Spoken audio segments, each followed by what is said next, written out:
നമസ്കാരം Chelsea fans, football fans, welcome back to ചെൽസക്കാരൻ channel. കോച്ചിന് ഇനി കൂടുതൽ സമയം കൊടുക്കണോ?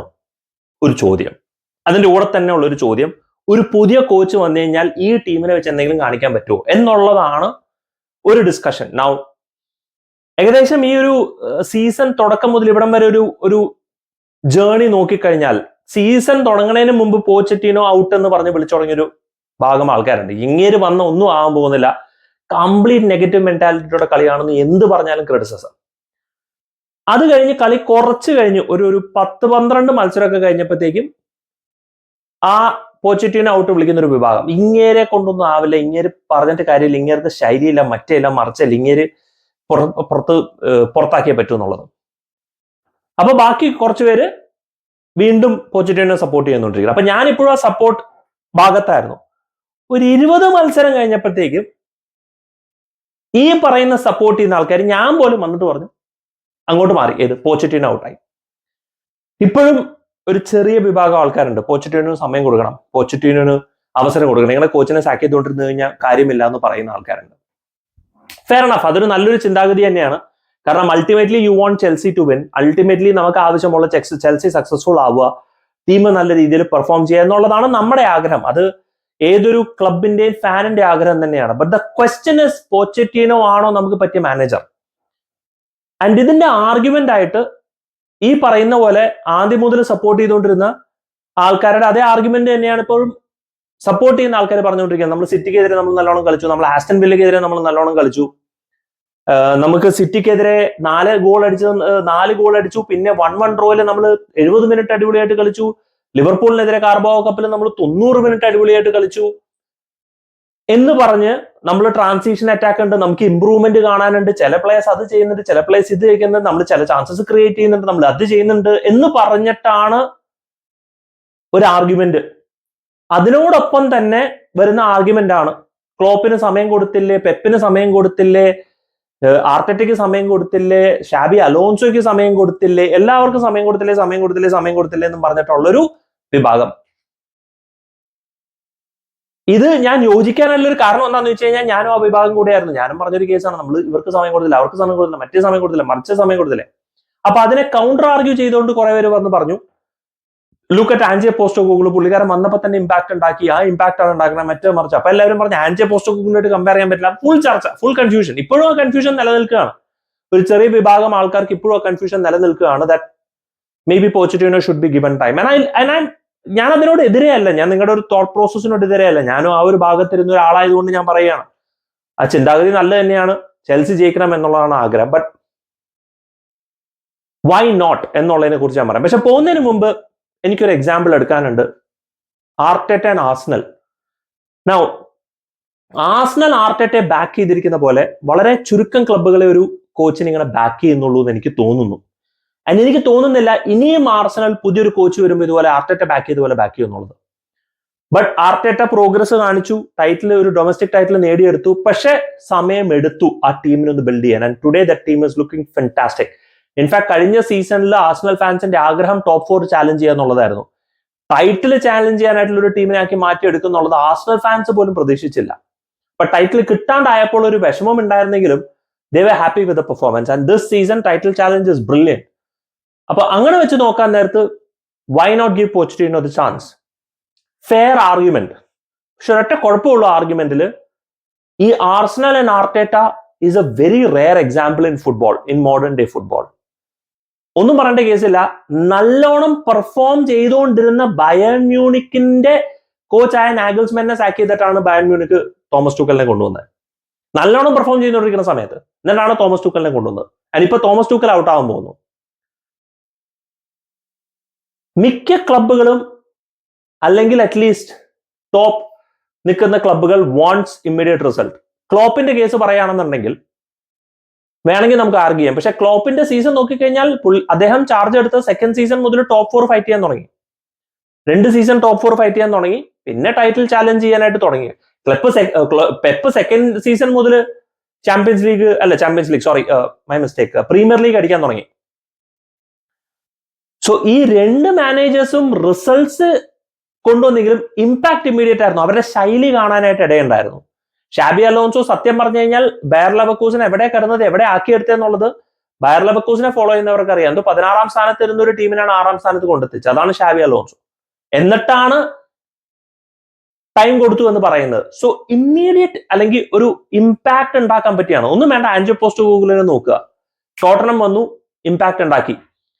ഞാൻ ആദ്യം പറഞ്ഞുകൊണ്ടിരുന്നത് ടോട്ടനമിൽ ഓൾറെഡി എക്സിസ്റ്റിംഗ് പ്ലേയേഴ്സ് ഉണ്ടായിരുന്നു, എക്സ്പീരിയൻസ് പ്ലേയേഴ്സ് ഉണ്ടായിരുന്നു, മറ്റേതാണ് മറിച്ചാണെന്നൊക്കെ പറഞ്ഞുകൊണ്ടിരിക്കുകയാണ്. പക്ഷെ ഞാനിപ്പോ ശരിക്കും നോക്കാൻ നേരത്തെ അവരുടെ ബാക്ക് ലൈൻ തന്നെ പുതിയതാണ്, ഗോൾ കീപ്പർ പുതിയതാണ്. ഹാരി കെയ്ൻ എന്ന് പറയുന്ന one of the best elite strikers ടീമിൽ നിന്ന് തന്നെ പോയി. ഇപ്പൊ ടീമോ വണ്ടറിനെ വെച്ചിട്ടാണ് കളിപ്പിച്ചുകൊണ്ടിരിക്കുന്നത്. ചെൽസി ഫാൻസിന് അറിയാം ടീമോ വണ്ടറിന്റെ impact in terms of goal scoring. സോൺ അതിനിടയ്ക്ക് ഒരു മാസം അൺഅവൈലബിൾ ആയിരുന്നു. അതിനിടയ്ക്ക് വാൻഡി വാന്റെ ഇഞ്ചുറി വന്നു. ബിസുമിനൊന്നും ഒരുപാട് കളിപ്പിച്ചിട്ടില്ല. മലങ് സാറൊക്കെ ഇപ്പൊ കളിക്കുന്ന, മലങ് സാർ എന്നാണോ പേര്, സോറി സാർ, കളിക്കുന്ന രീതിയൊക്കെ കണ്ടു കഴിഞ്ഞാൽ ശരിക്കും പറഞ്ഞാൽ you have to give Postecoglou the credit. ഞാൻ ആദ്യം ആ ക്രെഡിറ്റ് കൊടുത്തിരുന്നില്ല. യെസ്, അത് ചിലപ്പോൾ എന്റെ ഒരു ബയസ് ആയിരുന്നിട്ടുണ്ടാവാം. പക്ഷെ നൗ ഐ തിങ്ക് ഒന്നും പറയാനില്ല, ഇറ്റ്സ് ഫാന്റാസ്റ്റിക്. ഇതൊന്നും എക്സാമ്പിൾ ആയിട്ട് വേണ്ട, ഇതൊക്കെ മറ്റേ ക്ലബ്ബുകളിൽ നടക്കുന്ന കാര്യമാണ്. ഞാൻ പറയാം നമുക്കുണ്ടായ ഇമ്പാക്ട്. തോമസ് ടൂക്കൽ ചെൽസി ഏറ്റെടുത്ത സമയത്ത് first game, the very first game, ആ ടാക്ടിക്സ് നമുക്ക് കാണാൻ പറ്റി. He went into back 3.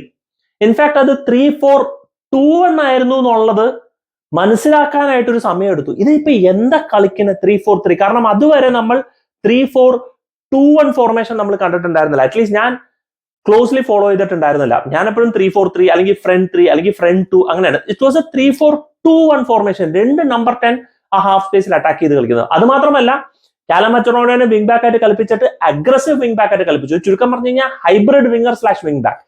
കണ്ടപ്പോൾ what is happening the very first game. So ഒരു മാനേജർ വിചാരിച്ചു കഴിഞ്ഞാൽ you can bring that tactical impact from the very first game. Thomas Tuchel കാണിച്ചൊരു കേസാണ്. പിന്നെ ഓഫ് കോഴ്സ് അതിന്റെ ഡൗൺഫോൾസ് ഉണ്ടായിരുന്നു. പിന്നെ അവസാനമൊക്കെ എത്തിക്കഴിഞ്ഞപ്പോഴത്തേക്കും അറ്റാക്കിംഗ് പാറ്റേൺ ഒക്കെ ഭയങ്കര പ്രിഡിക്റ്റബിൾ ആയിരുന്നു തോമസ് ടൂക്കലിന്റെ. ക്രിറ്റിസിസം അതവിടെ കിടക്കട്ടെ. ഞാൻ പറഞ്ഞ immediate impact, he had such an immediate impact. അത് മാത്രമല്ല, നമ്മൾ ആ സമയത്ത് വിക്കണം എന്ന് പറഞ്ഞുകൊണ്ടിരുന്ന Rudiger became a best player. He went to Real Madrid. Christensen അടിപൊളിയായിട്ട് കളിക്കാൻ തുടങ്ങി. Silva was magnificent. ആസ്പിലൊക്കെ ഒട്ട് അടിപൊളിയായിട്ട് കളിച്ചുകൊണ്ടിരിക്കുന്നത്. ആ ടീമിന്റെ മുഖച്ഛായ തന്നെ പുള്ളിക്കാരൻ മാറ്റിയെടുത്തു എന്ന് പറയാം. The first game onward. So which means ഒരു കോച്ചിന് വന്നു കഴിഞ്ഞാൽ തന്റെ ശൈലി ഇമ്മീഡിയറ്റ്ലി വിസിബിൾ ആക്കി ഇമ്പാക്ട് ചെയ്യാൻ പറ്റും. പോച്ചറ്റിനോ കേസ് പറയുകയാണെന്നുണ്ടെങ്കിൽ ലെറ്റ്സ് ലുക്ക് അറ്റ് ഈ കഴിഞ്ഞ കളി, നമ്മുടെ ന്യൂ കാസലിനെതിരെ 3-2 ജയിച്ച കളി. നമ്മൾ ജയിച്ചു എന്നുള്ളത് ശരി തന്നെയാണ്. പക്ഷെ look at the way we played. ഒന്നും വേണ്ട, ആദ്യത്തെ ഒരു 10 മിനിറ്റ് കളിക്കുമ്പോൾ തന്നെ അറിയാം നമ്മുടെ ബിൽഡപ്പിൽ തന്നെ സ്ട്രക്ചർ മോശമാണ്. ബിൽഡപ്പിൽ തന്നെ പ്ലേയേഴ്സിന്റെ സ്ട്രക്ചർ മോശമാണ്. It's very evident. നമ്മൾ ഹൈ പ്രസ് ചെയ്ത് കഴിഞ്ഞാൽ നമ്മൾ ബിൽഡപ്പിൽ നിന്ന് ബോൾ നഷ്ടപ്പെടുത്തി ലൂസ് ചെയ്യുന്നുള്ള വളരെ ക്ലിയർ ആണ്. Lack of training in there. Counter attacking ഓപ്പർച്യൂണിറ്റീസിൽ നമ്മൾ ഒരുപാട് ഓപ്പർച്യൂണിറ്റീസ് മിസ്സാക്കുന്നു. അത് നമുക്ക് വേണമെന്നുണ്ടെങ്കിൽ പ്ലെയറിനെ നമുക്ക് കുറ്റപ്പെടുത്താം. പക്ഷേ എത്രത്തോളം നമ്മൾ പ്ലേയേഴ്സിനെ കുറ്റപ്പെടുത്തിക്കൊണ്ടിരിക്കും? റെഗുലർ ആയിട്ട് നടന്നുകൊണ്ടിരിക്കുകയാണ്. കുക്കുറയുടെ മിസ്റ്റേക്ക് കാരണം നമ്മളൊരു ഗോൾ കൺസീഡ് ചെയ്തു. അത് കുക്കുറയുടെ മിസ്റ്റേക്ക് ആണ്. കുക്കുറ എപ്പോഴും ചെയ്യുന്ന ഒരു മിസ്റ്റേക്ക് തന്നെയാണ്. അത് കുക്കുറയുടെ ഇൻഡിവിജ്വൽ മിസ്റ്റേക്ക് ആണ്. ഇനിയും കുക്കുറ ആ മിസ്റ്റേക്ക് കാണിച്ചുകൊണ്ടിരിക്കും.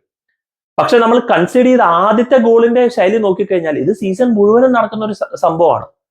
റെഗുലർ ആയിട്ട് പല പ്ലെയേഴ്സും തന്റെ ടീമിൽ ഇൻഡിവിജ്വൽ മിസ്റ്റേക്സ് കാണിച്ചുകൊണ്ടിരിക്കുമ്പോൾ അതിന്റെ അർത്ഥം ഒരു ക്ലാരിറ്റി ഇല്ല എന്നുള്ളതാണ്. ആ പ്ലെയേഴ്സിന് എന്താ ചെയ്യേണ്ട അങ്ങനത്തെ സിറ്റുവേഷൻ എന്നുള്ളത്.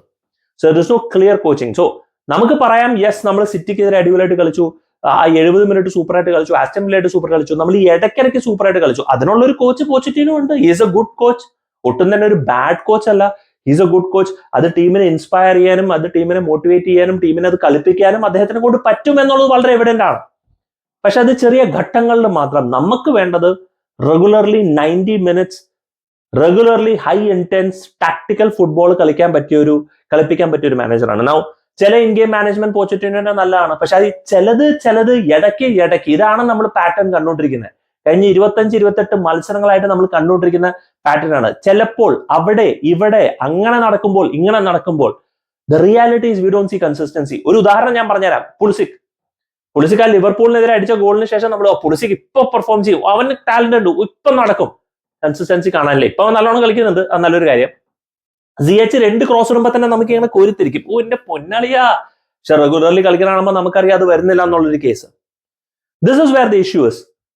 കൺസിസ്റ്റന്റ് ആയിട്ട് എൻറ്റയർ മാച്ച് ഒരേ ഇന്റൻസിറ്റിയിൽ കളിപ്പിക്കാൻ പറ്റണം. Pochettino show glimpses of his ability, അതേ ഉള്ളൂ. Unfortunately that's his limit.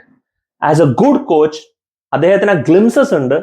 Unfortunately next ലെവലിലേക്ക് കൊണ്ടുപോകാനായിട്ടുള്ളൊരു മെന്റാലിറ്റി ഉണ്ടോ എന്ന് ചോദിച്ചു കഴിഞ്ഞാൽ ഇപ്പോഴത്തെ സ്ഥിതിയിൽ ഞാൻ കാണുന്നില്ല. മേ ബി അദ്ദേഹത്തിന് ഉണ്ടാവുമായിരിക്കും. ഞാൻ വിചാരിച്ചു അദ്ദേഹത്തിന് ഉണ്ടാവുന്നുള്ളത്, കാരണം ഞാനും ഈ ഗ്ലിംസസിൽ വിശ്വസിച്ചു. ഞാനും ഈ ഗ്ലിംസസ് കണ്ടപ്പോൾ എനിക്ക് തോന്നി may be he has that potential. പക്ഷെ അത് കൺസിസ്റ്റന്റ്ലി കൊണ്ടുപോകാനുള്ള പൊട്ടൻഷ്യൽ അല്ല. And the biggest criticism against പോച്ചറ്റിനോ is this, ആ മെന്റാലിറ്റി, ആ attitude of approaching the game. ഒന്നും വേണ്ട, നമ്മൾ ന്യൂകാസൽ ആയിട്ടുള്ള ഒരു കളി നോക്കിക്കഴിഞ്ഞാൽ തന്നെ അറിയാൻ പറ്റും. സബ്സ്റ്റിറ്റ്യൂഷൻ അവസാനം വന്നു കഴിഞ്ഞപ്പോൾ ആരാണ്?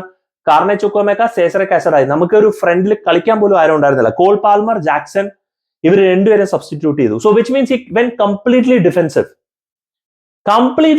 ആയിട്ട് തന്നെ കളിച്ചു. ആൻഡ് ആ മെന്റാലിറ്റിയാണ് നമുക്ക് ഇഷ്യൂ ഉള്ളത്. കാരണം ലിവർപൂളിനെതിരെ കാർബാവോ കപ്പ് ഫൈനലിൽ നമ്മൾ ഡിഫെൻസീവായിട്ട് കളിച്ചത് ലിവർപൂളിന്റെ ഫസ്റ്റ് ലെവൽ ടീമിനെതിരാണെങ്കിൽ നമുക്ക് പിന്നെയും പറയാം. വേറെ സെക്കൻഡും തേർഡ് ലെവൽ ടീമുമായിട്ടാണ്. ക്ലോപ്പിന് അവസാനം വേറെ പ്ലെയേഴ്സിനെ ഇല്ലാണ്ടായി സബ്സ്റ്റിറ്റ്യൂട്ട് ചെയ്യാൻ വേണ്ടിയിട്ട്.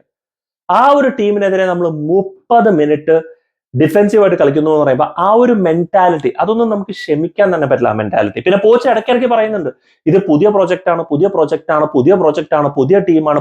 അതിന്റെ അർത്ഥം അദ്ദേഹം പറയണത് നമ്മളൊരു മിഡ് ലെവൽ ക്ലബ്ബാണ്. അദ്ദേഹം കാണുന്നില്ല we are a team that can challenge for the top 4, even challenge for the title. അത് കാണുന്നില്ല. It doesn't believe in it. ആ ബിലീവ് സിസ്റ്റം ഇല്ലാണ്ട് ആ ടീമിന് അങ്ങോട്ട് മുന്നോട്ട് പോകാനും പറ്റില്ല. ആൻഡ് ഞാൻ പേഴ്സണലി പറയാണ്, ഇത്രയും ഇഷ്യൂസ് ഉണ്ടെങ്കിൽ തന്നെയും ഈ ടീമിനെ കൊണ്ട് ടോപ്പ് 4 എത്തിക്കാൻ പറ്റുന്ന ഒരുപാട് കോച്ചുകളുണ്ട് ഇപ്പോ. കാരണം എങ്ങനെ നോക്കിയാലും ഈ ഒരു ടീം മോശമല്ല. Even with all these injuries നമുക്ക് സ്റ്റിൽ ആ ടോപ്പ് 4 ചാലഞ്ച് ചെയ്യാൻ പറ്റുന്ന കോച്ചുകൾ ഇന്ന് മാർക്കറ്റിലുണ്ട്. അത് സത്യം പറഞ്ഞാൽ മനസ്സിലാക്കണം എന്നുണ്ടെങ്കിൽ അങ്ങനെ ഒരു ടാക്ടിക്കലി അസ്റ്റ്യൂട്ട് ആയിട്ടുള്ള ഒരു കോച്ച് വന്നാലേ നമുക്കത് മനസ്സിലാവുള്ളൂ. അതല്ല എന്നുണ്ടെങ്കിൽ നമ്മളിങ്ങനെ അങ്ങോട്ടും ഇങ്ങോട്ടും ഡിസ്കസ് ചെയ്തുകൊണ്ടിരിക്കും. നമ്മൾ പറയും ഇനിയും സമയം കൊടുക്കും. മേ ബി ഇനിയും സമയം കൊടുത്തിട്ട് ഒരു 2 കൊല്ലം കഴിഞ്ഞിട്ട് പോച്ചറ്റിനോ ചെൽസിനെ സൂപ്പറാക്കി മാറ്റിയെടുത്തേക്കാം. I don't know. ഞാൻ തന്നെ ആ സമയത്ത് ചിലപ്പോൾ പോച്ചറ്റിനോനെ പ്രശംസിച്ച് പറഞ്ഞു എന്ന് വരാം. യെസ്, പക്ഷെ അത്രയും നാളെ വേദന സഹിച്ചുകൊണ്ടിരിക്കുന്നത്. And that's where the challenges. ഞാൻ നെഗറ്റീവായിട്ട് പറയല്ല, I'm just saying what I'm observing. And കഴിഞ്ഞ കളി ന്യൂകാസലിനെതിരെ തന്നെ നമുക്ക് കണ്ടറിയാം, നമ്മുടെ ആ ഡിഫൻസിന്റെ അറ്റാക്സ്, നമ്മുടെ പ്രസിംഗ് മോശമാണ്. നമുക്കൊരു പ്രസിംഗിൽ ഒരു കൺസിസ്റ്റൻസി ഇല്ല. ഇതാണ് ഞാൻ പറയുന്നത്. ആസ്റ്റൺ വില്ലയായിട്ട് നമ്മൾ പ്രസ് ചെയ്തു, സിറ്റി ആയിട്ട് പ്രസ് ചെയ്തു. അപ്പൊ വി സീ ദോസ് ഗ്ലിംസസ്. ആ ഗ്ലിംസസ് കാണുമ്പോൾ നമുക്കൊരു ഫീലിംഗ്, ഇത് പൊളിക്കുന്നുള്ളത്. ഇൻകൺസിസ്റ്റൻസി ഒരു പാറ്റേൺ ആണ്. നമ്മൾ റെഗുലർലി ഇൻകൺസിസ്റ്റന്റ് ആണ്. ആ റെഗുലർലി ഇൻകൺസിസ്റ്റന്റ് ആവുമ്പോൾ നമ്മൾ മനസ്സിലാക്കണം മച്ചാനെ it's down to the coach. ആ ക്ലാരിറ്റി ഓഫ് ഇൻസ്ട്രക്ഷൻ ഇല്ല. നേരെ മറിച്ച് നമ്മൾ സ്ഥിരമായിട്ട് ഇൻകൺസിസ്റ്റന്റ് ആണെങ്കിൽ നമുക്ക് പറയാമോ ശരി സമ്മതിച്ച്, സ്ഥിരമായിട്ട് മോശമാണെന്നുള്ളതെങ്കിലും പറയാം, അല്ലെങ്കിൽ സ്ഥിരമായിട്ട് കൺസിസ്റ്റന്റ് ആവുമെങ്കിൽ നമ്മൾ പറയാം. ഇത് റെഗുലർലി നമ്മൾ ഇൻകൺസിസ്റ്റന്റ് ആണ്. ആ regular inconsistence is down to the coach's inability to control the team or to guide the team. പിന്നെ പ്ലേയേഴ്സ് ഒക്കെ ഹാപ്പിയാണ്, അതിന്റെ നല്ലൊരു മാനേജർ ആണ്. അതുകൊണ്ട് പുള്ളിക്കാരൻ പ്ലേയേഴ്സിനൊക്കെ ഒത്തൊരുമിച്ച് കൊണ്ടുപോകാൻ പറ്റുന്നുണ്ട്, വിച്ച് ഇസ് ഫാന്റാസ്റ്റിക്. പക്ഷെ അത് പോരാ. He's A good coach. I thought he's an elite level coach. പക്ഷെ സംവേ ഡൗൺ ദ ലൈൻ ഇപ്പൊ ഞാൻ ഒട്ടും തന്നെ കൺവിൻസ്ഡ് അല്ല. May be there is an elite level coach in him. അത് പുള്ളിക്കാരൻ തന്നെ ചിലപ്പോൾ തിരിച്ചറിയാത്തത് കൊണ്ടായിരിക്കാം. ആയിക്കോട്ടെ, പക്ഷെ ആ സമയം കൊണ്ട് ചെൽസി ഇപ്പൊ എന്ത് പരുവത്തിലാവും എന്നുള്ളത് എനിക്കറിയില്ല. Anyway, do let me know guys your thoughts in the comment section. Thank you so much for watching. Signing off, SK from Chelsea Karan.